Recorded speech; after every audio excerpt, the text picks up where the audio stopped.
Buenas tardes, les doy la bienvenida a la Universidad Internacional Menéndez Pelayo en este ciclo que hemos inaugurado este año titulado Referentes en Femenino Singular, y es ya la tercera jornada, y hoy tenemos el honor de contar con un grandísimo referente, con una grandísima referente, que es Teresa Peramato, que para nosotras y nosotros es un modelo, expertísima, una experta nacional en la lucha contra la violencia de género. Y bueno, como bien nos va a explicar lo introducirá nuestra vicerrectora de internacionalización, Mariola Urrea. Y pues eso, tenemos nada más y nada menos que a Teresa Peramato, que además es la fiscal general del Estado, así que es un honor para nosotros recibirla hoy aquí y espero que disfruten del acto. Muchas gracias.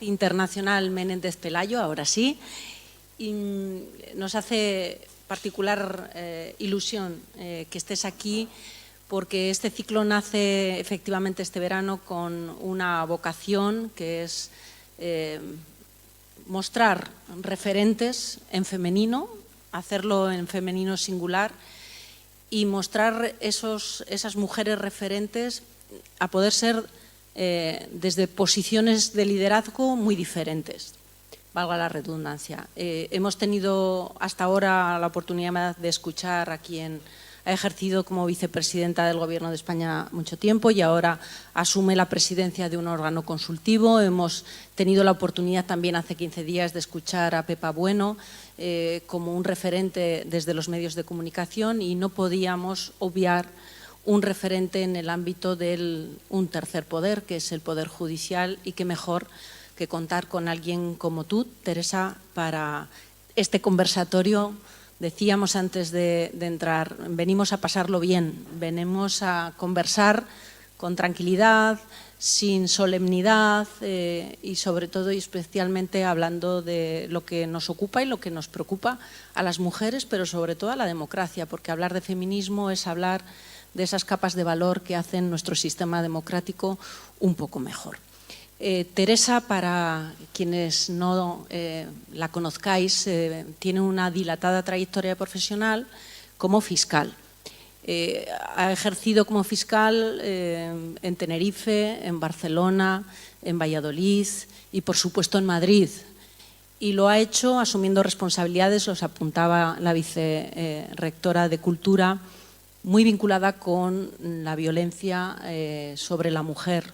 Ha ejercido durante más de 15 años, 18 años, con una especialización en esta materia. Por lo tanto, creo que tiene mucho que decirnos hoy, mucho que contarnos, y vamos a hablar de todo eso en este conversatorio. Y en el último tiempo, desde el año 2025, obviamente ocupa el puesto de Fiscal General del Estado. Todo el mundo sabe ya que la Fiscalía es una institución que está ordenada jerárquicamente y la Fiscal General del Estado ocupa la máxima posición.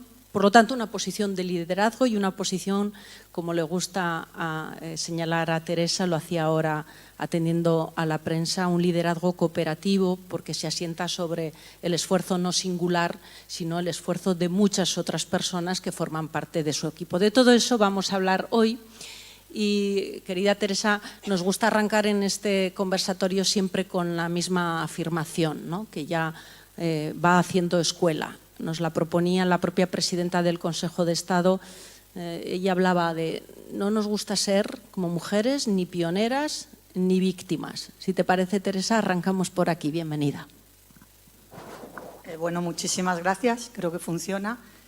Por invitarme a estas jornadas maravillosas. Para mí es un placer, el honor y la ilusión es mía, y sobre todo participar no solamente en este espacio maravilloso, sino después de que hayan intervenido Carmen Calvo, Pepa Bueno, que seguramente han aportado tantísima información que no sé yo dónde va a quedar la que yo pueda aportar al respecto. Quiero empezar diciendo una cosa. Vamos a hablar de ese liderazgo de mujeres pioneras o mujeres víctimas, pero fíjate, en la presentación no es ningún reproche, todo lo contrario, me habéis presentado como Teresa Peramato. Tengo un segundo apellido, Martín, por mi madre. Las madres siempre quedan al final invisibilizadas. Si fuera como ahora, que se puede optar por el apellido, poner primero el de la madre o el del padre en mutuo consenso, pues podríamos decir, bueno, no sabemos cuál se ha omitido en la presentación, pero fíjense, no llega a un 0,5% de las mujeres que al final optan por poner su apellido en primer lugar a sus hijos. Quizá eso también sería un tema de conversatorio, porque puede ser que no se haga porque no se llega al consenso con el varón, también por el peso de la tradición. Pero lo que quería decir es que yo tengo dos apellidos, el segundo es de mi madre, y para mí mi madre es una referente, es una heroína, es una lideresa, y por lo tanto me gusta que se me identifique también con el apellido de mi madre.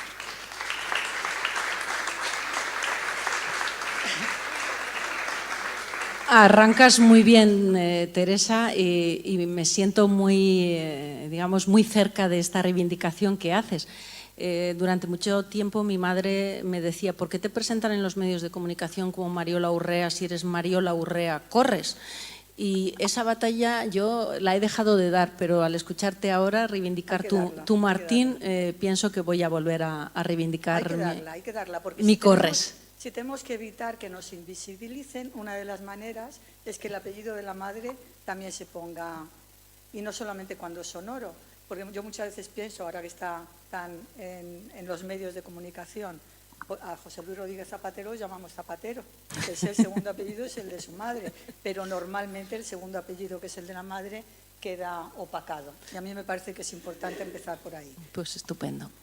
Si hablamos de pioneras o víctimas, pues le voy a dar toda la razón a Carmen Calvo. A mí no me gusta tampoco identificar a las mujeres ni como pioneras ni como víctimas. ¿Por qué? Porque cuando hablamos de pioneras estamos, y es verdad, hay muchísima gente, muchas mujeres referentes que han sido pioneras a lo largo de la historia, que tenemos que conocer esas historias, tenemos que valorarlas, porque ellas iniciaron, o por lo menos pusieron voz en un camino que era importante que se hiciera visible y que nos ha favorecido para llegar al espacio de igualdad en el que nos encontramos ahora.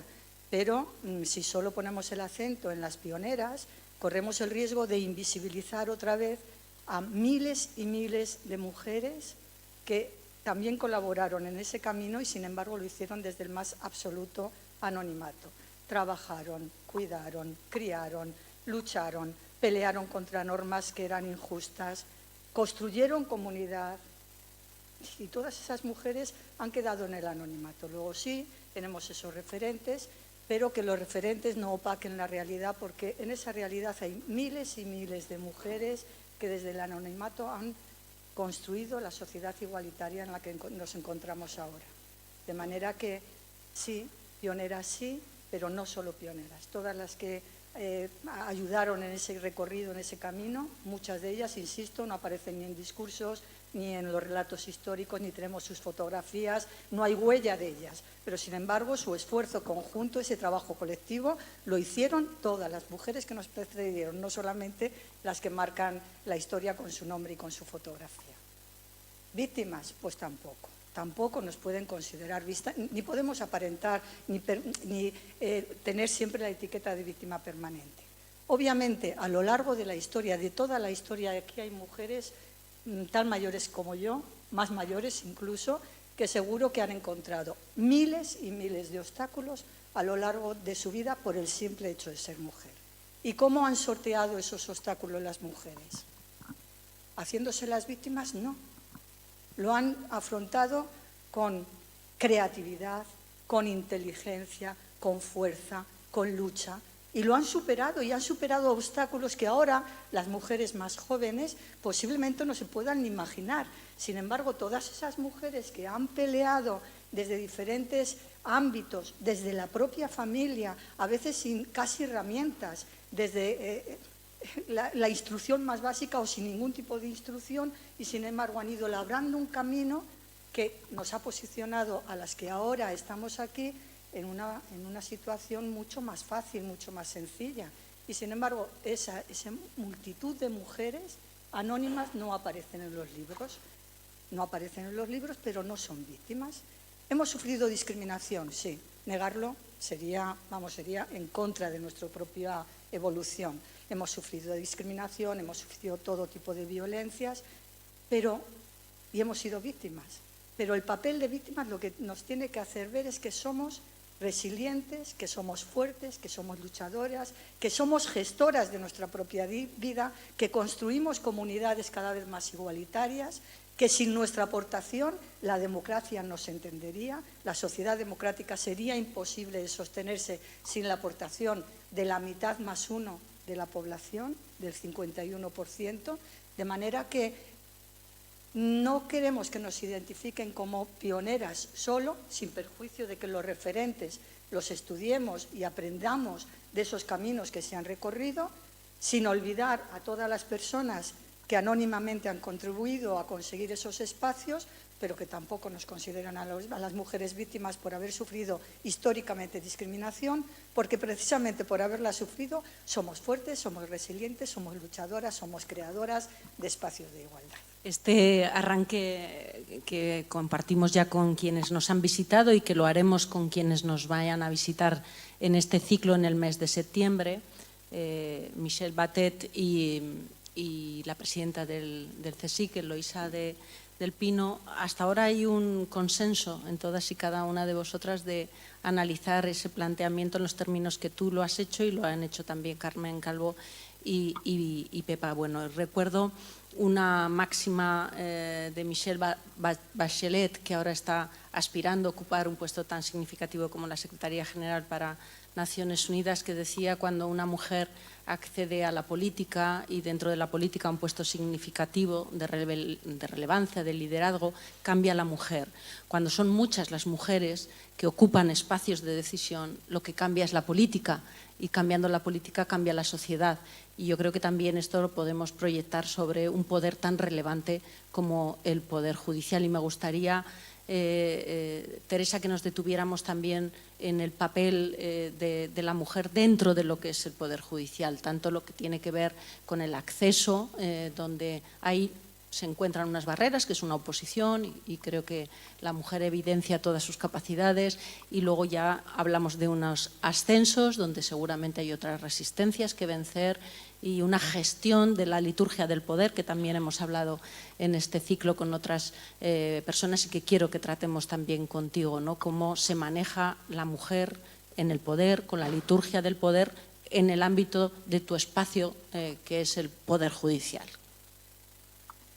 Empezando por la presencia de la mujer en la Administración de Justicia, todos sabemos que se accede, jueces y fiscales, los letrados de Administración de Justicia también, a través de una oposición, es decir, ahí es esfuerzo y superar la oposición, no hay elementos, digamos, distorsionadores en relación a la selección de quienes van a llegar a la carrera judicial o a la carrera fiscal. Sin embargo, fíjate, el 70%, más del 70% en las últimas promociones son mujeres. Yo no voy a decir que las mujeres tengamos más capacidad, seamos más inteligentes que los hombres. A lo mejor si tenemos más capacidad de estudio, más fuerza de voluntad, serán diferentes las circunstancias, pero lo cierto es que accedemos en las últimas, pero ya de hace muchos años, en las últimas promociones, muchas más mujeres que hombres. La carrera fiscal, si no me equivoco, y está aquí el fiscal jefe superior de Cantabria, más de un 70% somos mujeres. En el total de la carrera fiscal, 2.804 fiscales, somos 2.804, un 70% mujeres. ¿Por qué? Porque las últimas promociones se están nutriendo sobre todo de mujeres que acceden por oposición, demostrando, por lo tanto, una capacidad alta para acceder a estos puestos. Hay algunos que dicen que las mujeres se presentan más que los hombres. Yo ese dato lo desconozco, pero yo creo que sí hubo un momento, por un estudio que analicé hace tiempo, hubo un momento en el que había una mayor proyección empresarial y los hombres prescindían más de las oposiciones, eran las mujeres las que más opositaban, pero cuando vino la crisis económica, los hombres también se sujetaron a la oposición para tener un puesto fijo, y sin embargo seguían siendo las mujeres las que copaban un 70% de los aprobados. Yo lo dejo ahí, seguramente no es más inteligencia ni más capacidad, seguramente es más voluntad de estudio, más voluntad más sacrificio, más capacidad de sacrificio. Pero eso es así. ¿Qué es lo que ocurre después a medida que vamos recorriendo la carrera? Bueno, en la carrera fiscal, según los últimos datos sociológicos, está muy equilibrada, ya hay más equilibrio que en la carrera judicial. En la carrera judicial se advierte más desequilibrio, hay más presencia de hombres, pero mayoritariamente hombres en los altos cargos directivos que mujeres. En la carrera fiscal hemos superado, yo creo que estamos ya cerca en los puestos directivos de un 40% lineal, o sea que estamos llegando, pero fíjate, por ejemplo, Mariola, el otro día se resolvió un concurso, oímos al Consejo Fiscal y después de oír al Consejo Fiscal, yo soy la que tiene que resolver, se resolvió un concurso al que había 7 jefaturas, 5 han sido mujeres las que han... 5 jefaturas y 2 puestos de tribunales altos, 5 mujeres y 2 hombres. Ojo, son puestos discrecionales, pero se valoró el currículum y la trayectoria profesional y sin ninguna duda las mujeres que van a ocupar esos puestos acreditaron, a mi juicio y a juicio de una parte importante del Consejo Fiscal, una mayor capacidad para asumir esas responsabilidades. Las mujeres en la Administración de Justicia tenemos un peso muy grande, sobre todo en Fiscalía. En la Judicatura también se va incrementando el porcentaje de mujeres en altos cargos, pero sigue siendo inferior. Y a todas nos asombra todavía ver la foto de la apertura del año judicial con todos los hombres y una sola mujer, si no recuerdo mal, Ana Ferrer, que es la única que está en la Junta Directiva del Tribunal Supremo. Claro, eso también impacta mucho. Tenemos que también trasladar a la sociedad española que las mujeres somos capaces y que llegamos y estamos también modificando esa imagen.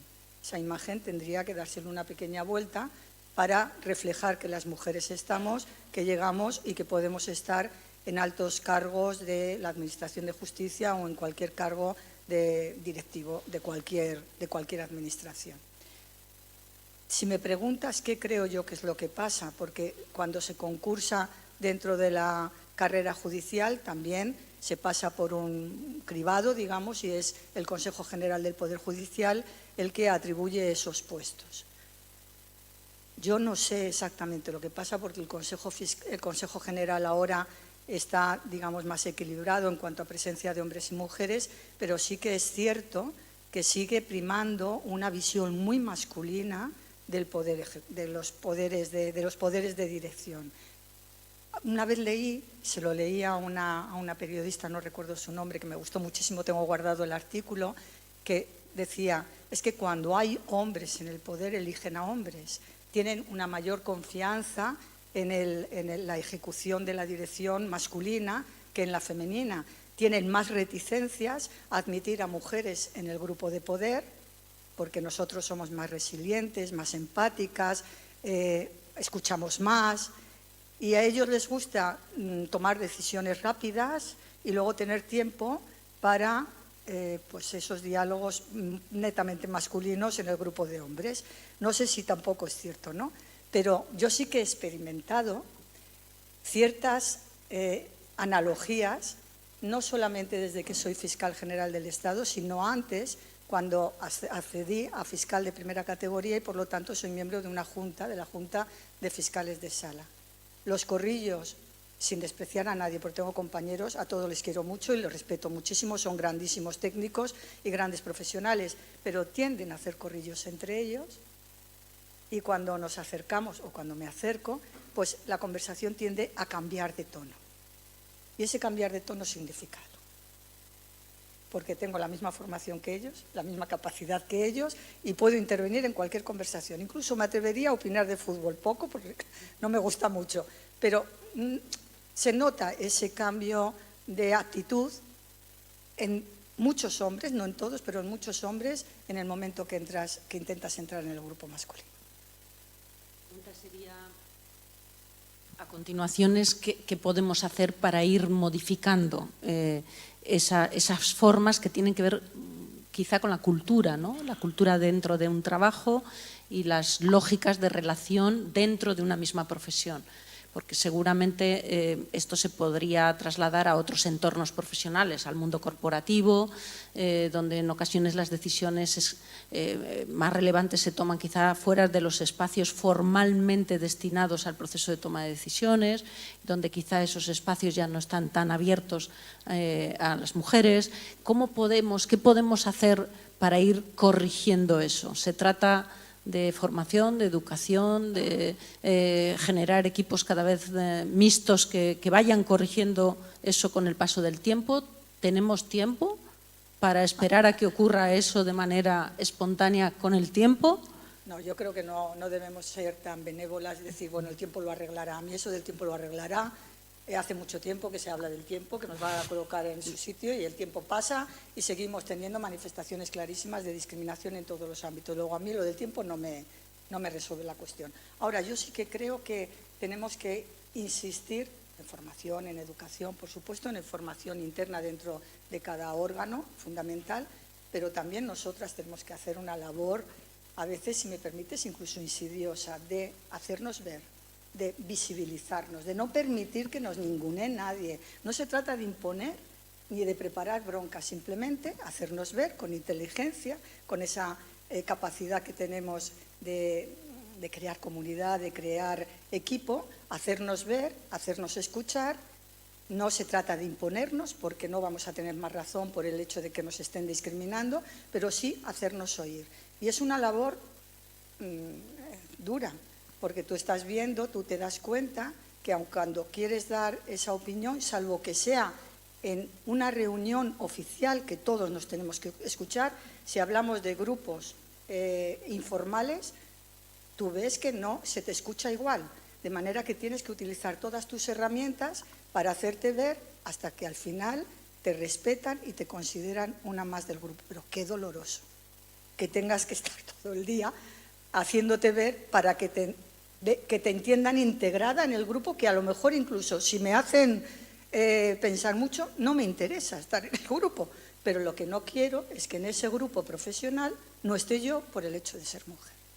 Y es eso contra lo que hay que pelear. Uno de los espacios que podemos señalar como elementos positivos y de confianza es este salón, este hall real, lleno para un ciclo que se viene a hablar de esto, que se viene a hablar de feminismo y que se viene a hablar de cómo hacer mejor la sociedad democrática en la que estamos.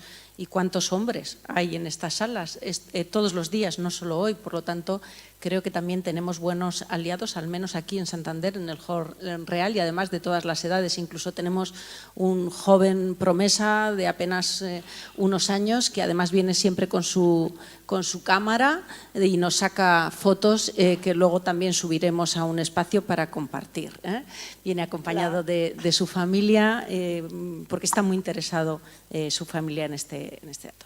Hay un elemento, Teresa, que yo creo que me interesa mucho que compartamos y que compartas con todos los que hoy nos acompañan, que tiene que ver con cómo el derecho, en la medida que es un instrumento de transformación social, puede empujar y acelerar el avance en los términos que estamos señalando. Tú has sido fiscal para la violencia sobre la mujer, lo has sido 18 años, y todo esto tiene que ver también con la puesta en marcha y la aplicación de una arquitectura jurídica sobre violencia contra la mujer, violencia machista, violencia vicaria, que sé que es un tema que también te ha interesado y te ha preocupado mucho, toda la legislación penal en relación con el solo sí es sí, que así se ha popularizado. Cómo una buena arquitectura jurídica y novedosa arquitectura jurídica puede ayudarnos también en este camino. Me gustaría que te detuvieras, porque tu experiencia profesional tiene mucho que aportar en este sentido. Vale. Yo propongo una cosa. Vamos a retroceder todos al año 2000, hace 26 años. Hace 26 años no teníamos ley de igualdad, no teníamos ley de violencia de género, no teníamos una ley para la integral sobre la libertad sexual. 3 pilares normativos que a mí me parecen esenciales. En el año 2000 no teníamos estadísticas, prácticamente, se empezaron a hacer en el año 2003, no teníamos estadísticas reales de la violencia que sufrían las mujeres, que sufren las mujeres en el ámbito de la pareja o expareja. Si retrocedemos más todavía, yo recuerdo ahora que me lo has planteado, en el año 1988 se hizo un estudio por la Comisión de Derechos Humanos del Senado, a propuesta del Defensor del Pueblo, en el que se hablaba de la mujer maltratada. Y ya se hablaba de 16.000 mujeres en el año anterior que habían sufrido violencia de género. Y se alarmaba el Defensor del Pueblo de que 16.000 mujeres fueran agredidas físicamente, que es lo que se contaba, en el ámbito de la pareja, del matrimonio, de la pareja o expareja. Era alarmante y eso era en el año 88. A partir de ahí, en el año 89, se hizo una primera reforma en el Código Penal para castigar el maltrato en la familia, el maltrato en la familia. Y luego fue en el año 2003 cuando ya se incorporó un tipo penal específico en el que además se agravaba cuando los hechos se cometieran en el domicilio o en presencia de los hijos. Eso fue un avance importantísimo porque empezamos a considerar no solamente a la mujer, porque aunque se hablaba de la familia, el sujeto pasivo, la víctima era la mujer mayoritariamente, sino que se incluía la presencia de los hijos como una circunstancia de agravación. Es decir, el legislador ya sabía que los hijos e hijas que viven en contextos de violencia de género también eran víctimas y que por lo tanto había que agravar la pena a imponer a quien maltrataba a la mujer en presencia de los hijos comunes. Pero seguimos avanzando y llegamos al año 2004. Primero tuvimos en el año 2004 la Ley Integral contra la Violencia de Género.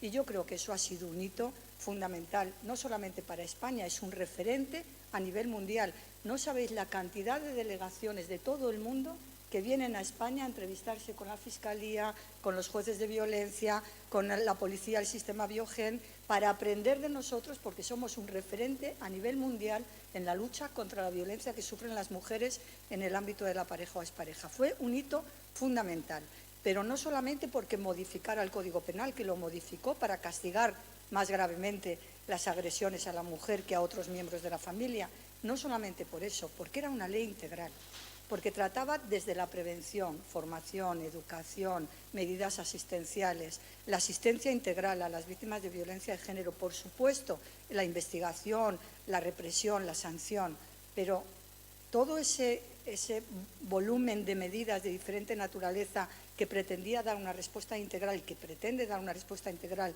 contra la violencia de género, ha sido una herramienta fundamental para nosotros. Pero es que además creó la jurisdicción especializada. Se crearon los juzgados de violencia sobre la mujer y la Fiscalía especializada en violencia sobre la mujer. Yo, si me permites, y como antes hablábamos de referentes, de pioneras y de referentes, aquí quiero hacer un recuerdo a Soledad Cazorla. Soledad Cazorla fue la primer fiscal de sala contra la violencia sobre la mujer. Una mujer que murió en el año 2015 por un accidente vascular, pero que dedicó todo ese tiempo, desde el año 2005 hasta el año 2015, a luchar contra la violencia que sufren las mujeres, poniendo el foco en el núcleo familiar. ¿Y qué identificaba Soledad por núcleo familiar? La mujer y sus hijos e hijas. Porque los hijos e hijas siempre quedaban al final como desamparados, poníamos el foco, la víctima es la mujer y los hijos e hijas da igual. Bueno, pues se le da la custodia al padre o se establecen regímenes de visitas muy amplios. ¿Y qué ocurría? Pues que en el ejercicio, en la ejecución de esos regímenes de visitas, se producía la instrumentalización, se produce la instrumentalización de los niños y niñas para mantener esa relación de poder, de control, de dominio sobre la mujer o incluso para hacerle el máximo daño posible, que es lo que denominamos violencia vicaria. Y la violencia vicaria llevamos luchando desde Fiscalía muchísimo tiempo en conjunción con toda la doctrina que viene estableciendo Sonia Bácaro y muchas activistas al respecto. Estamos luchando contra la violencia vicaria porque es un fenómeno que lastra a una sociedad hasta lo inimaginable. Causar daño a un niño, a una niña, para dañar a una mujer es lo más rastrero, lo más criminal, lo más horroroso que uno se puede imaginar. Pero cuando hablamos de violencia vicaria, ponemos el foco en los asesinatos de niños y niñas. Fijaros un dato, 68 niños asesinados en contextos de violencia de género desde que los contamos, desde el año 2013. 68 niños. De esos, el 40% lo han sido para dañar a la madre. Fijaros qué barbaridad, que un hombre sea capaz de matar a su propio hijo para causarle el máximo daño a la madre. Hasta ese nivel llega la violencia sobre la mujer, que sin ninguna duda es discriminación, es la manifestación más grave de discriminación por razón de género. Y no lo digo yo, lo dicen todas las instituciones internacionales, lo dice nuestro propio legislador. Hasta eso pueden llegar los agresores. Estoy hablando de los hombres agresores. Los hombres normales, como decía Felipe González, todos son buenos. Pero los maltratadores no tienen límite y son capaces de cualquier cosa por controlar, por dominar a la mujer que consideran objeto de su propiedad. Y por eso la discriminan. Es un tema, el de la violencia vicaria, que se ha llevado ya a la legislación y que además existe un proyecto, un anteproyecto de ley orgánica que el Consejo Fiscal ya lo ha informado, lo hemos estudiado desde la Unidad Coordinadora de Violencia, yo también lo he estudiado personalmente, hemos hecho aportaciones. Y no solamente se va a establecer, se va a incorporar en el Código Penal un tipo penal específico que condena la violencia vicaria, sin perjuicio de la pena que le corresponda por el asesinato o el daño que haya causado al niño o a las personas del entorno familiar de la víctima principal, que es la mujer, pero además de eso establece también una regulación integral para prevenir la violencia vicaria con valoraciones de riesgo, con la intervención de la sociedad civil, con la intervención de los colectivos, con la intervención de la Fiscalía, de la Judicatura y evidentemente para dar una respuesta adecuada. Pero fijaros, yo me planteo y sigo planteándome una cosa. Cuando hablamos de este fenómeno, y a lo mejor si me rollo mucho tú me cortas y punto. Cuando hablamos de este fenómeno, de la violencia vicaria, ponemos el centro, normalmente todo el mundo está pensando ahora mismo, y si alguien no lo hace así, puede levantar la mano, en qué animalada matar a una criatura. Estamos pensando en el asesinato. Y vamos a ejercitar la acción penal, vamos a condenarle por el asesinato, incluso ahora que no existe un tipo penal específico, por la violencia psicológica ejercida sobre la madre, porque evidentemente se le van a causar lesiones psíquicas graves. Y punto. ¿Y qué pasa después con esa mujer?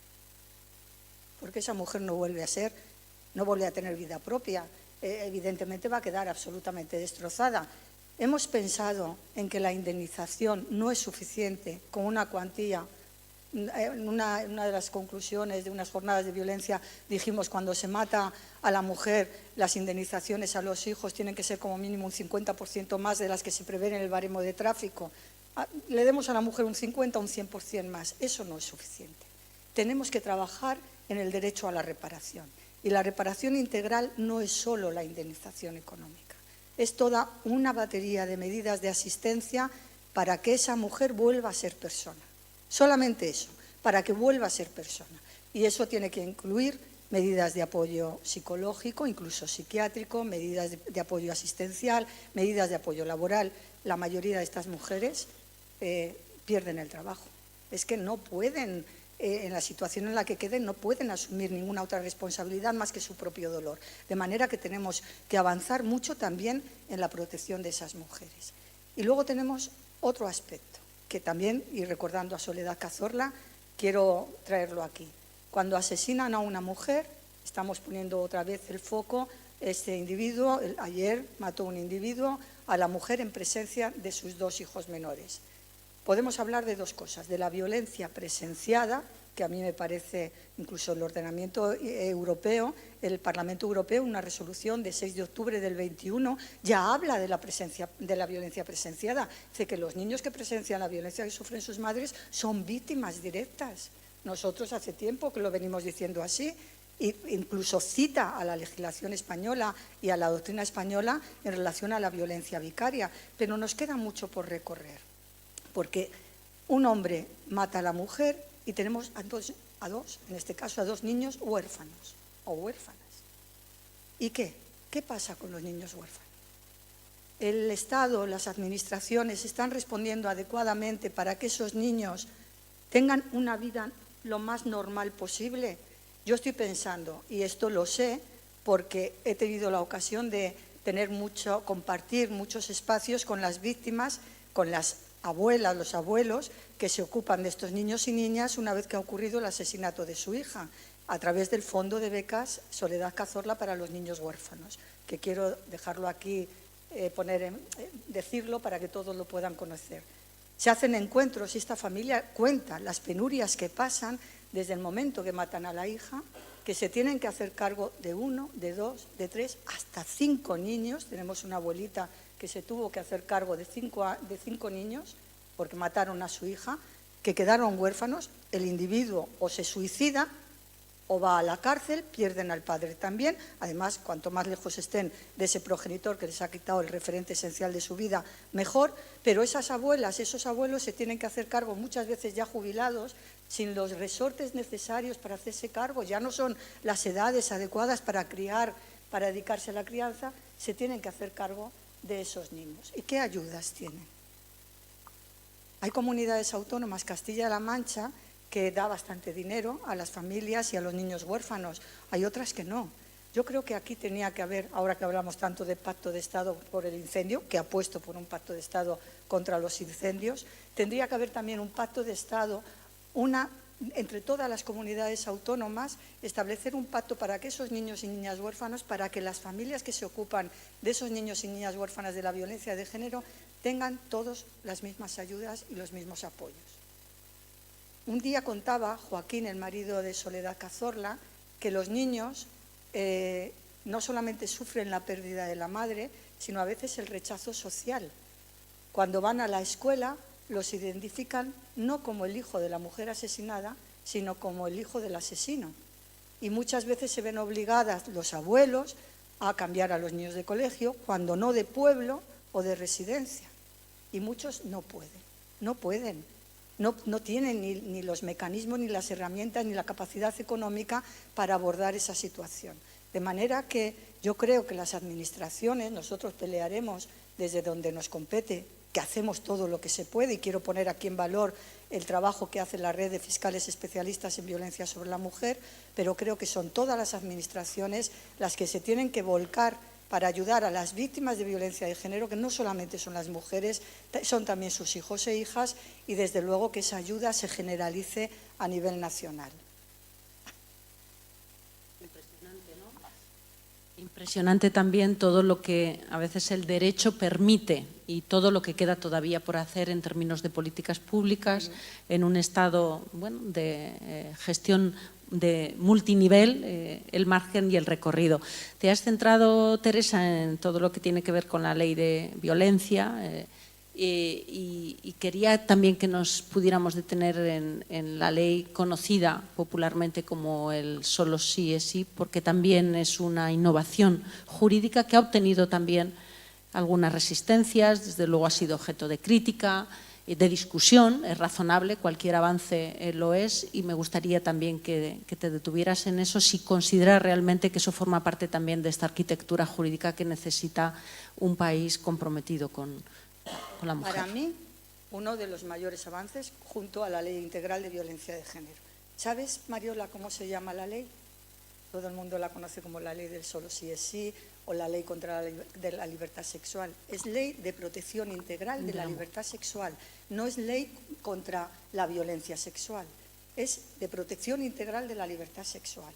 Es decir, el meollo de la ley, lo que procura el legislador es proteger la libertad sexual de todas las personas, y dedica 62 artículos a la prevención, a la educación, a la formación de profesionales, a la atención digamos, prematura o adelantada, a la formación, a la creación de los puntos violeta, en fin, a todo ese contexto de protección de la libertad sexual. Y luego, además, modifica el Código Penal. Y lo modifica para introducir el modelo del solo sí es sí, que yo siempre he defendido. ¿En qué consiste el modelo del solo sí es sí y en qué se diferencia del otro modelo, que es el del veto o del no es no? El modelo del sí es sí parte de que para que una relación sexual sea lícita, se tiene que contar con el consentimiento afirmativo de la otra persona. No con su silencio, no con que no se oponga, no que no se haya opuesto, no que no se haya resistido, no. se tiene que contar con el consentimiento afirmativo de la otra persona. Obviamente ese consentimiento, a mí me hacía mucha gracia cuando se aprobó la ley, cuando estábamos estudiando el proyecto y luego la ley, que había algunos que decían, hay que ir al notario antes. Miren ustedes, somos mayorcitos, somos personas adultas y sabemos claramente cuando la otra persona consiente al acto sexual y cuando no. Y si tienes dudas, que es digamos el meollo, tienes que preguntar. Y si la otra persona no está en condiciones de contestar, te tienes que abstener, porque no cuentas con su consentimiento sexual. ¿Qué ocurre con el modelo del no es no? Que es el que, por ejemplo, está recogido en Alemania. En Alemania, el acto sexual es lícito, salvo que una de las personas implicadas en el acto diga que no quiere mantener ese contacto sexual. Y lo tiene que decir verbalmente, con signos, de cualquier manera, pero que sea inteligible, que sea detectable para la persona que quiera acceder a su cuerpo. Es decir, mujeres, porque que sepáis, el 86% de las víctimas de violencia sexual son mujeres, el 86%. El 42% son menores, pero dentro de los menores también, por encima del 80%, son niñas, de manera que la violencia sexual nos afecta mayoritariamente a nosotros. Luego podemos decir con absoluta claridad que es una manifestación de violencia de género. Bueno, pues no nos emborrachemos, porque, vamos, estará feo, pero también estará feo que se emborrachen los hombres, digo yo. Que no nos tomemos una pastilla de más por equivocación, estemos medio adormiladas, porque si no nos oponemos, ¿pueden hacer con nosotras lo que les dé la gana? Pues no, el sistema ha cambiado. Ahora, si yo no estoy en condiciones de consentir, tú no puedes acceder a mi cuerpo. Ese es el valor de la ley del solo sí es sí, que refuerza la autonomía sexual de las mujeres, que somos mayoritariamente las víctimas. Ese es el sentido de este modelo, que yo he defendido tanto. Me acuerdo una vez cuando, os acordaréis, cuando entró en vigor la ley, que empezaron la batería de las rebajas de las penas, porque no se aplicaba la transitoria quinta. Yo me acuerdo que fui a un congreso que se celebra bianualmente en el Senado, para hablar del modelo del solo sí. Me encontré con eso y tuve que cambiar mi intervención para defender que no era necesario rebajar las penas, defendiendo la postura que después mantuvo la Fiscalía y que no prosperó, pero que yo sigo, con todo el respeto a las resoluciones judiciales, entendiendo que era lo más coherente con el sistema que viene dándonos el legislador de hace muchísimos años, no solamente en relación a esta digamos, aplicación transitoria de la ley. En drogas ocurrió y, sin embargo, nos dijeron, si la pena impuesta está dentro de las penas imponibles, no se tienen que rebajar. Pero, amiga, cuando hablamos de violencia sexual que afecta mayoritariamente a mujeres, no nos vale esa teoría. Esto es así. Volvemos a ver cómo cuando las cuestiones jurídicas afectan a las mujeres, también se pueden interpretar las normas con un sesgo que nos perjudica. Y eso es lo que nos ocurrió. Y ahí, Teresa, lo que hubo es una posición de la Fiscalía en un sentido y una posición contraria del Tribunal Supremo. En el contrario. Pero si se hubiera prosperado la nuestra, alguna rebaja de pena tendría que haber existido, porque se modificaron los tramos más altos, porque no era una ley punitiva. La ley del solo sí no es punitiva, es preventiva.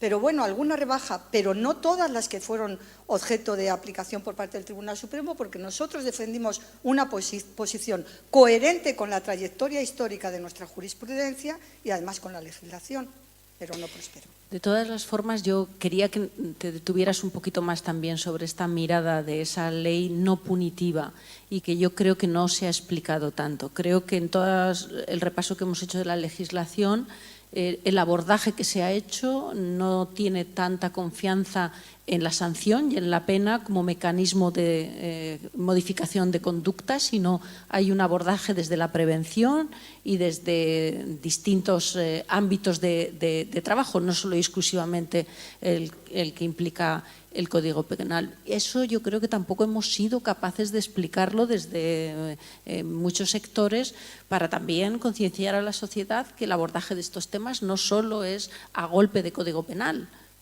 Bastaría con decir que tanto la Ley Orgánica 1/2004, la de violencia de género, como la Ley del solo sí es sí, dedican solo un apartado muy chiquitito al Código Penal.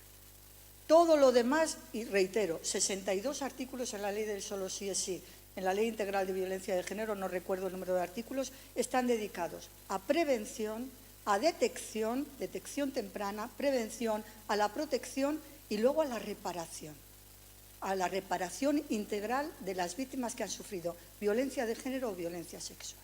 Y sin embargo, tiene razón, todo el mundo conoce la ley del solo sí es sí porque reformó el Código Penal para meter a todos los violadores a la cárcel, que de todas formas estaría muy bien, es donde tienen que estar. Si se prueba, es donde tienen que estar. Pero que no era ese el objeto de la ley. El objeto de la ley es, sobre todo, prevenir. Por eso se llama Ley de Protección Integral de la Libertad Sexual y no se llama Ley de Sanción de la Violencia Sexual. Porque lo que pretende es proteger nuestro derecho a la libertad y a la autonomía sexual. De todos, aunque las mujeres seamos mayoritariamente las víctimas. De todos. Y pone el foco especialmente en la ley, si leéis el preámbulo. Es un preámbulo muy bonito, aunque como todos los preámbulos jurídicos a veces es denso, pone el foco sobre todo en las mujeres, niñas y niños. Eso no quiere decir que excluya a la violencia sexual de hombres, pero sí que pone el foco en la violencia sexual que sufren mujeres, niñas y niños, y dice, ¿por qué? No con estas palabras, entenderme, pero esta es la interpretación que hago yo de la exposición de motivos o preámbulo. ¿Por qué? Porque cuando se agrede sexualmente a un niño, a una niña, es también una violencia que está inserta en el sistema patriarcal, en el del poder de los hombres sobre las personas vulnerables. Nos estamos deteniendo en el análisis de esa arquitectura jurídica que corresponde al Poder Legislativo, normalmente impulsado por una actividad del Poder Ejecutivo. En el caso de España ha quedado claro que somos pioneros en dar los pasos para construir las herramientas que permitan este abordaje de la violencia contra la mujer, y la pregunta es, ¿el Poder Judicial, cuando aplica estas normas, está dotado con las herramientas pertinentes para hacer, uno, las aplicaciones más acordes con lo que establece la ley? Dos, los juzgados, las secciones a las has apelado tú, tienen la dotación suficiente? Tres, y en esto me quería detener contigo, la formación, porque esto requiere una formación especializada, tanto para la Fiscalía como para quien esté al cargo de esos juzgados. ¿Cómo y dónde se ofrece esta formación especializada para fiscales y jueces? ¿En la oposición? ¿En la escuela? ¿En los procesos de formación continua? ¿Es suficiente? Vamos a empezar por partes. ¿Tienen medios la Administración de Justicia para conseguir aplicar la ley y conseguir el efecto que pretende el legislador? No. Ahora se llaman las secciones de violencia de los tribunales de instancia, los juzgados de violencia sobre la mujer, muchos, por no decir la totalidad, práctica totalidad, están saturados. Fijaros, os voy a poner un ejemplo, esto lo venimos detectando desde hace muchísimos años. Los juicios rápidos, que son en violencia de género, es una herramienta buenísima, porque en la propia guardia se toma declaración todo el mundo, el fiscal acusa, cabe la conformidad, se puede ir con una sentencia de conformidad y si no, se tendría que señalar el juicio en el juzgado de lo penal competente en el plazo de 15 días. En Barcelona, 1 año y medio de retraso. Hasta 1 año y medio no se celebran esos juicios. Claro, en Madrid pasa lo mismo y en otras muchísimas, no será 1 año y medio, pero será 1 año en muchísimas otras provincias. Una justicia lenta nunca es una buena justicia, pero si hablamos de violencia de género, que pende la protección efectiva de las víctimas de la resolución judicial, porque pueden tener una medida cautelar, pero la medida cautelar no se puede mantener sin edie, o pueden no tenerla y estar pendientes de la celebración del juicio para efectivamente proteger a esa familia. De manera que la justicia lenta, cuando hablamos de violencia de género, es especialmente perniciosa o perjudicial para conseguir esa justicia. Están saturados, pero además cada vez necesitamos más el apoyo de equipos técnicos, de los equipos de los gabinetes o de los equipos de las unidades de valoración integral forense, que no están constituidas en todas las provincias, no están a disposición de los juzgados de violencia sobre la mujer en las guardias. Sin embargo, fijaros, la última reforma que se hizo de la Ley de Enjuiciamiento Criminal y del Código Civil con la Ley de la Infancia, de la Protección de la Infancia y de la Adolescencia, se estableció la posibilidad de mantener en la orden de protección. La orden de protección no se puede acordar un régimen de visitas si no existía previamente. Pero si existía previamente, la norma dice se suspenderá salvo que proceda a mantener el régimen de visitas previa evaluación de la relación paterno-filial. Para hacer esa evaluación de la relación paterno-filial necesitamos a expertos, a psicólogos, a trabajadores sociales, al equipo, a la unidad de valoración integral. No las tenemos en las guardias. De manera que, como no las tenemos en las guardias, tenemos que prescindir de ese elemento.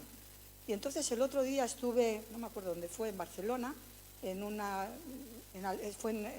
Barcelona, Sabadell concretamente. Y una juez me reprendió, yo creo que no me entendió. Yo lo que quería decir es, vale, si entramos en una orden de protección, no tenemos esos medios, pero acreditamos que hay indicios de la violencia denunciada y además acreditamos que hay una situación objetiva de riesgo y hay niños, pues tendremos que decir, vale, pues se acuerda la orden de protección, pero de momento no se acuerda ningún régimen de visitas hasta que contemos con el informe del equipo psicosocial, de la unidad de valoración integral forense. Y yo dije, es una medida de prevención, hasta que contemos con ese recurso, tenemos que proteger a los niños. Y ella me reprendía, a prevención no se pueden cortar derechos. ¿Qué no se trata de cortar derechos? Se trata de proteger a los niños. Es que si ponemos otra vez el foco en los derechos del padre, nos estamos equivocando, porque un maltratador en principio no puede ser un buen padre y no es un mero eslogan. Sobre todo tenemos que tener en cuenta, como dice el Parlamento Europeo, que los niños y niñas que viven en contexto de violencia de género son también víctimas. Por lo tanto, los tendremos que proteger. Y los tenemos que proteger regulando adecuadamente esas medidas civiles. De manera, no sé, porque me he ido a esto y no sé. No, el tema era si había equipos, si había medidas y estabas con los equipos psicosociales. En todas partes, de manera que tenemos esa carencia y tenemos que actuar con lo que podemos y proteger con lo que podemos. Y, evidentemente, la posibilidad de errar y de fallar es alta. Tercero, tenemos formación. Voy a hablar primero de la formación de fiscales, por lo que a mí me compete. En la formación inicial, en la oposición se incluyen los temas de violencia de género, pero sabemos que en la oposición, lo que es la oposición es cantar temas y aprobar. Luego, en la escuela, en el periodo de formación en prácticas, dentro de la escuela de la formación en prácticas de fiscales, se da formación específica en violencia de género, en violencia sexual. Ahora tenemos que ver que son 3 meses de teoría, se le da una semana de violencia de género, porque tienen que abordar todas las jurisdicciones. Después se van, creo que son otros 3 meses de prácticas más, 6, 4, 5 reales. 5 se van con los fiscales a hacer prácticas y ahí también tienen que pasar no sé cuánto tiempo, el que les corresponda, por la unidad de violencia de género. Pero es la formación con la que tienen que encararse. La ventaja de Fiscalía, que nosotros trabajamos en equipo. Que nosotros trabajamos en equipo y en cada fiscalía hay una sección de violencia sobre la mujer que está dirigida por un fiscal especialista en violencia sobre la mujer y compuesta de un número concreto de fiscales que también han tenido ya una formación larga en violencia, de manera que los nuevos compañeros que entran, como nosotros trabajamos en equipo, se van a nutrir de nuestra experiencia y de nuestro conocimiento. Y estamos abiertos continuamente a cualquier consulta que nos hagan los compañeros. La unidad coordinadora que dirige la fiscal de sala, está abierta a cualquier consulta. Incluso te diría, ayer me llamaron a mí y yo también, como a mí me tienen identificada por violencia de género, y también contesto y ayudo en lo que pueda. Esa es la ventaja de Fiscalía, pero esa ventaja no la tienen los jueces. Los jueces se van a su destino en la más absoluta soledad.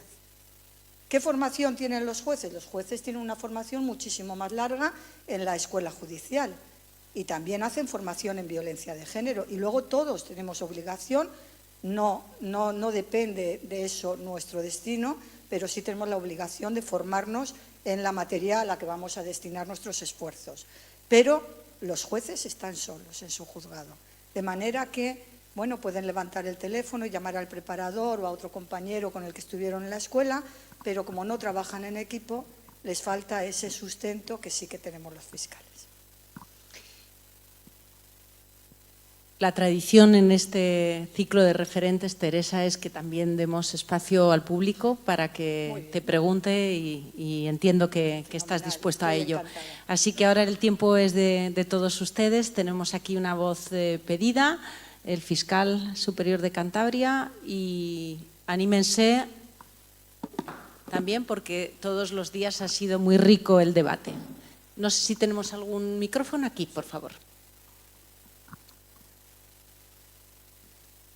Adelante. Sí, muchas gracias y muy rápido para no acaparar entre fiscales la charla. Pero 2 o 3 preguntas relacionadas especialmente con la violencia de género. Aprovecho, este es mi momento. Qué atrevido, ¿no? Qué atrevido.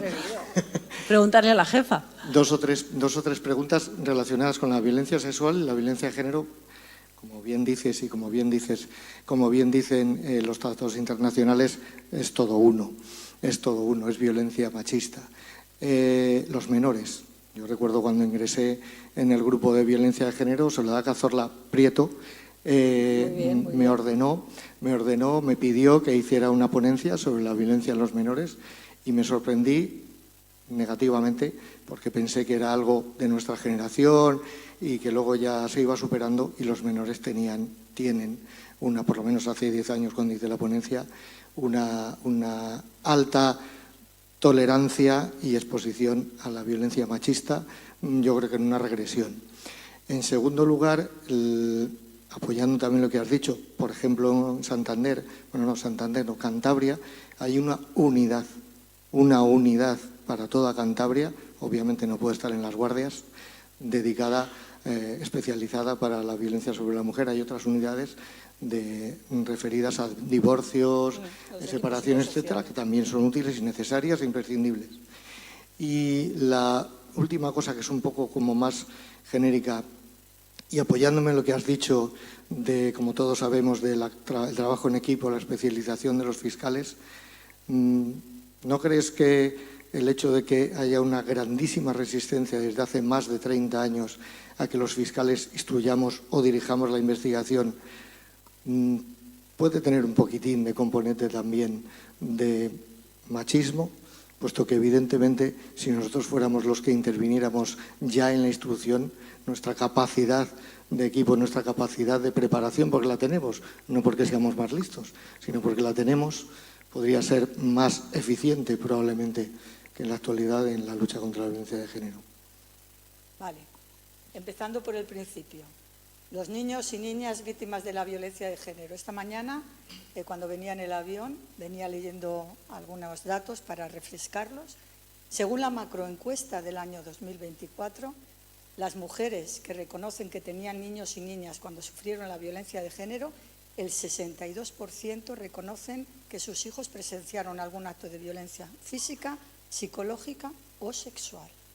Un 62%. Y ojo, el 37% reconoce que sus hijos también eran objeto de maltrato directo.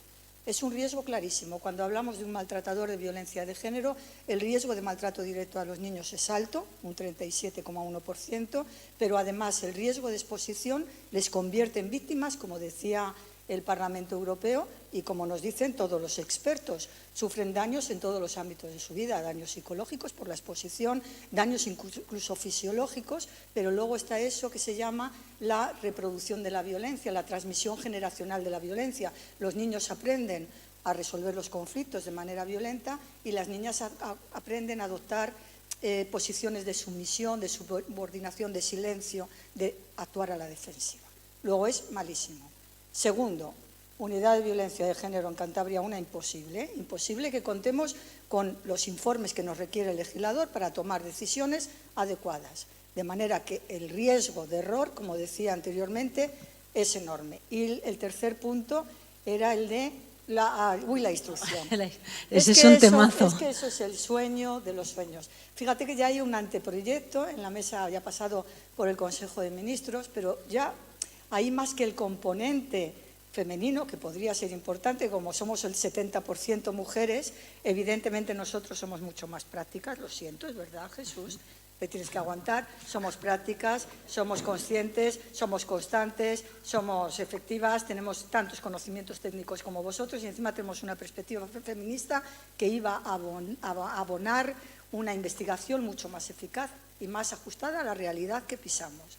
De manera que yo soy una fan de que nos den la instrucción, la estamos reclamando continuamente, pero si además le aportamos esa perspectiva feminista, con muchísima más razón. Debo decirte, Teresa, que Jesús es un aliado de este ciclo. No se ha perdido ni uno. No solo el de su jefa, sino ni uno. O sea que, además, estoy muy agradecida porque apoyar estos ciclos también no solo es todos y cada uno de vosotros que estáis aquí, que es sociedad civil, sino también las instituciones que estén comprometidas con lo que persigue este tipo de actividades. Así que, Jesús, muchas gracias. ¿Quién se anima? Adelante.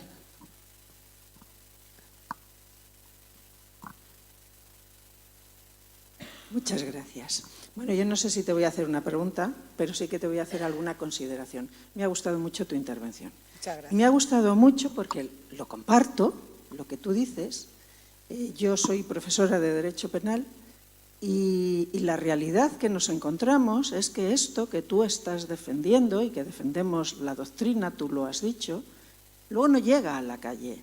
Pero no solo no llega a la calle, sino que no llega a las instituciones o no llega incluso a muchos sectores de la Fiscalía y de la Judicatura.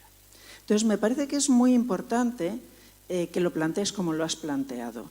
El gran desconocimiento de las leyes, de la ley de violencia de género y de la ley del solo sí es sí, que son dos leyes victimológicas importantísimas. La ley de violencia de género fue la primera ley victimológica importante en España que pone a las víctimas en el foco del derecho penal. Han sido muy mal interpretadas, han sido objeto de numerosas cuestiones de inconstitucionalidad. Por ejemplo, 8, la primera, ¿no? Si no recuerdo mal. Sí, 108. Pues 108. Quiero decir, y bueno, y también esta segunda, sufrimos ahí un cambio de la legislación. Sí, no nos quedó más remedio. Ya lo sé perfectamente, aunque no lo comparto en absoluto, porque ha quedado de forma... Bueno, no vamos a entrar en cuestiones técnicas. Pero, entonces, me da mucha alegría, de verdad, escucharte. O sea, pocas veces se escucha a una persona en un foro como este que, con tanta claridad, ponga de manifiesto lo que realmente son las leyes y lo que realmente es el derecho penal. Porque generalmente está muy condicionado por la ideología y por esta, yo lo llamo complejo de la reina de corazones, de que hay que matar a todo el mundo en cuanto dice cualquier cosa, que le corten la cabeza, ¿no? Me ha parecido muy positiva tu intervención y te felicito por ello. Muchísimas gracias, yo valoro mucho tus palabras. Uno de los propósitos que tiene la UIM, ¿verdad, rector?, es ser un reservorio de calma para la conversación, desde planteamientos plurales, pero siempre desde el perímetro de lo que ofrece la ciencia. Y hoy hemos escuchado una intervención en defensa de la arquitectura jurídica que hemos comentado con aproximaciones estrictamente jurídicas y yo creo que eso es de agradecer. ¿Alguien más desea compartir su opinión? No necesariamente tenemos que estar todos de acuerdo. Siéntanse libres para compartir su posición o alguna pregunta. No se asusten por la cuestión jurídica, que siempre genera en ocasiones más... Adelante. Buenas tardes. Soy psiquiatra y como psiquiatra atiendo en ocasiones tanto a víctimas como, desgraciadamente, a autores de violencia de género. Y mi pregunta es por su experiencia como fiscal especializada. Mi impresión es que la tipología de los agresores es muy variada. Hay gente que son enfermos mentales, claramente, pues celotípicos, paranoicos, otros que son que cometen el acto bajo los efectos de las drogas y desgraciadamente pues a veces nos encontramos con pobres señores demenciados que también en un deterioro mental cometen estos actos. esta es mi casuística personal, pero usted que tiene más experiencia me gustaría saber si tiene una impresión similar. Muchas gracias y enhorabuena por la... A usted, muchísimas gracias. Yo entiendo que usted como psiquiatra vea eso, a los demenciados, a los alcohólicos, a los drogadictos o que tienen adicciones, porque si no, no irían a su consulta. Pero eso son un porcentaje chiquitísimo de los agresores. Decía que, perdón, que son un porcentaje muy pequeño de los agresores. Solamente tienen que ver la estadística del Consejo General del Poder Judicial en relación a las sentencias para ver cuándo se aplica una eximente, completa o incompleta, por trastorno mental, por adicciones, por alcoholismo. Son poquísimas, poquísimas. Mire, traía unos datos, pero como he dejado el bolso escondido para que no suenen los teléfonos, pues me he dejado el papel también en el bolso. Pero el año pasado, por ejemplo, fueron 188.000, más de 188.000 las víctimas que denunciaron. Y interpusieron más de 200.000 denuncias, es decir, hay mujeres que interpusieron varias denuncias contra el mismo hombre o contra parejas distintas, porque lo que contamos son víctimas. Si va a los datos del Consejo General del Poder Judicial y compara el número de sentencias que se dictan con el número de eximentes completas o incompletas por trastorno mental o adicciones, verá que el porcentaje no llega a casi nada. Me atrevería a decir que no, seguramente no es ni un 2 ni un 3% del total de las sentencias. ¿Eso quiere decir que no se ha acreditado? No, porque en la investigación lo primero que se hace es controlar, digamos que la persona investigada reúne la capacidad suficiente, primero para declarar, para ser parte en el procedimiento y segundo para controlar que sus capacidades volitivas e intelectivas estaban intactas en el momento de la comisión de los hechos. En el momento que aparece algún indicio, como normalmente interviene la unidad de valoración integral que está formada por un forense, se hace la investigación, el informe correspondiente en relación a su salud mental o su drogadicción o su alcoholismo. Se investiga. Hay hombres, a mí lo que más me ha impactado de lo que usted me ha trasladado es esos hombres mayores que están demenciados. Ese es un problema al que nos enfrentamos muy duro, muy crudo y de muy difícil solución, porque normalmente esos hombres mayores demenciados viven con las mujeres y las mujeres son su única cuidadora. Y cuando tenemos una denuncia, que normalmente ellas no denuncian, llaman a la policía, intervienen los vecinos, la defienden, al final ellas no mantienen la denuncia, pero normalmente hay testigos porque han intervenido como consecuencia del hecho agresivo. El problema es ¿qué hacemos? ¿Acordamos una orden de protección para que no se acerque a ella? Ella no va a querer, porque es la cuidadora. Y ella comprende que su marido está demenciado y le quiere cuidar. Luego, es muy difícil protegerla. Hay veces que no queda más remedio, se tiene que acordar la orden de protección porque se le ha dado la oportunidad, hemos reiterado, no hemos controlado la situación, pero el problema luego es otro. ¿A dónde se va el señor? Y ahí tienen que entrar todos los servicios sociales para dar la cobertura necesaria. Es un problema muy complejo, que hemos trabajado también mucho desde la Unidad Coordinadora de Violencia de Género. La realidad a veces escapa a la posibilidad de una respuesta adecuada. Estamos hablando de derecho penal. Gracias.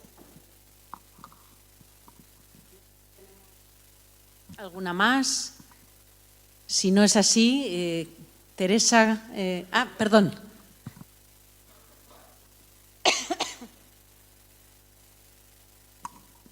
Bueno, muchas gracias por tu intervención, ha sido realmente brillante.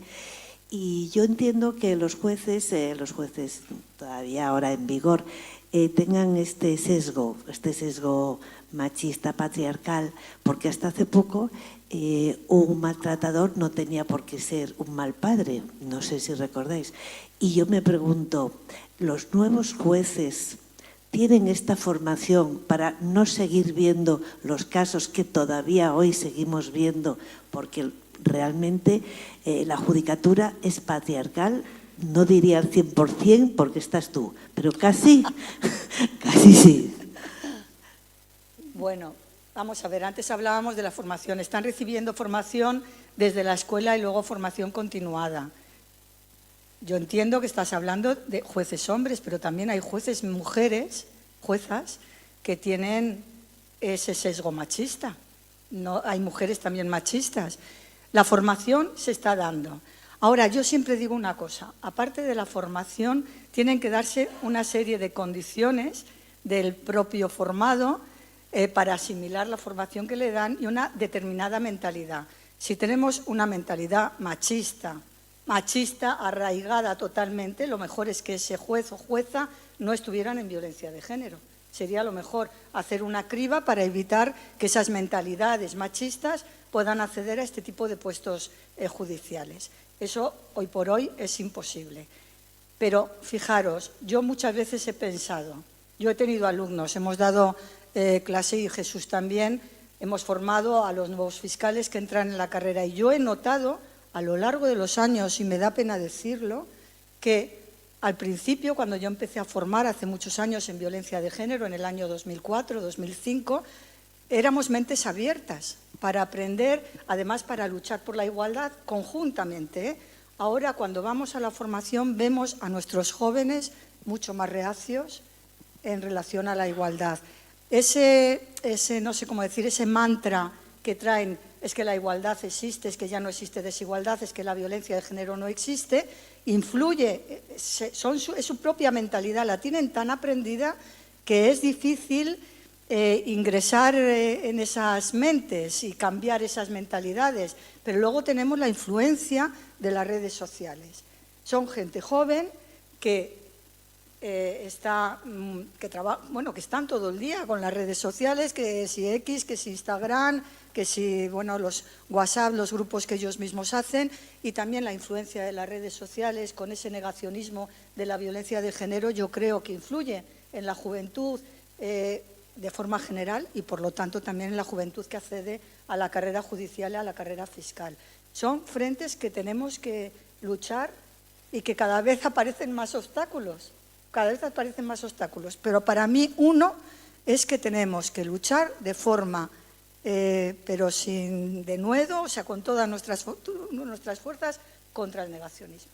Contra esos lobbies negacionistas hay que luchar sí o sí. La violencia de género existe, es indiscutible. 48 mujeres asesinadas el año pasado. Ayer 33 se cumplieron. 68 niños asesinados en el contexto de violencia de género. 40 para hacer daño a las madres. Más de 180.000 denuncias cada año. Jolines, vamos a decir que no existe. ¿Somos las mujeres todas unas mentirosas?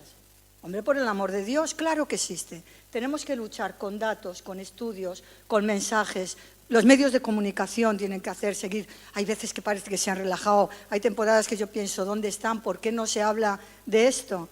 Bueno, pues entre todos tenemos que hacer esa labor de difusión para que no nos venzan los que niegan una realidad tan execrable como es la violencia sobre la mujer. Gracias a ti. Sí, no se queda ninguna... sí, tenemos una joven. El objetivo de la UIN también es que los jóvenes asuman protagonismo, así que adelante. Totalmente. Gracias por el cumplido. Muchas gracias, Teresa, por esta charla y por toda tu trayectoria. Yo quería preguntarte más bien en relación con todos esos niños que sufren abuso sexual infantil, 1 de cada 5, o sea, el número es una brutalidad. ¿Cuál es tu opinión desde tu experiencia en el plazo en el que prescribe esa denuncia, si es que llegan a denunciar, porque la mayoría no llega a hacerlo? No sé exactamente en nuestro Código Penal cuánto plazo de tiempo tiene que transcurrir para que el delito prescriba y cuál es tu opinión, si es correcto nuestro Código Penal o si eso se reformaría, si es que se puede o no. Gracias. Vamos a ver, yo creo, lo que pasa es que tendría que hacer memoria de ver el artículo. Hace poco se modificó el periodo de prescripción para los delitos contra la libertad sexual y cuando son menores no empieza a transcurrir el periodo de prescripción hasta que cumplen 30 años, creo. A partir de los 30 años, si no han denunciado, es cuando empieza a correr el periodo de prescripción. De manera que ahora ya tenemos una legislación más adecuada para luchar contra esa violencia sexual infantil. Es decir, el niño o niña que sufre violencia hasta los 30 años puede denunciar y si no, a partir de ahí corre el plazo de prescripción. ¿Vale? ¿Qué opino yo del abuso sexual infantil? Me parece lo más tremendo de una sociedad tan moderna y tan democrática como la nuestra, que sigan existiendo el abuso sexual. Pero fijaros, yo creo que ahí tenemos otra vez, volvemos a las redes y a las nuevas tecnologías. El abuso sexual se ha incrementado por la utilización de este tipo de herramientas, no solamente el grooming, el sexting, sino también la captación de niños a través de las redes para luego abusar de ellos. De manera que ahí tenemos una unidad coordinadora de criminalidad informática que trabaja conjuntamente con la unidad de menores y de violencia de género, porque muchas son niñas, para encontrar mecanismos de prevención conjuntamente con las instituciones implicadas en la prevención, que son las instituciones de naturaleza social y de acogida de menores. Sabemos que muchos niños, por desgracia, que ya son acogidos, sufren también la violencia sexual dentro o fuera de sus espacios de protección. Por lo tanto, es una labor que nos preocupa, que nos ocupa, que estamos trabajando en conjunto, y ahí yo creo que también la prevención social es importantísima. Pero cuando hablo de prevención social no solamente estoy hablando de la prevención por parte de las administraciones e instituciones, también por la sociedad. El silencio de la sociedad nos hace cómplices. Entonces yo creo que también tenemos que ser conscientes de que cuando advirtamos conductas que puedan ser sospechosas, comunicarlo y luego ya se verá si hay o no hay. Gracias por la pregunta. Bueno, pues muchísimas gracias a todos y a todas por haber atendido esta convocatoria que os hacemos desde la UIM, por habernos acompañado y sobre todo por haber participado con cada una de las propuestas y preguntas que habéis hecho y reflexiones que habéis compartido.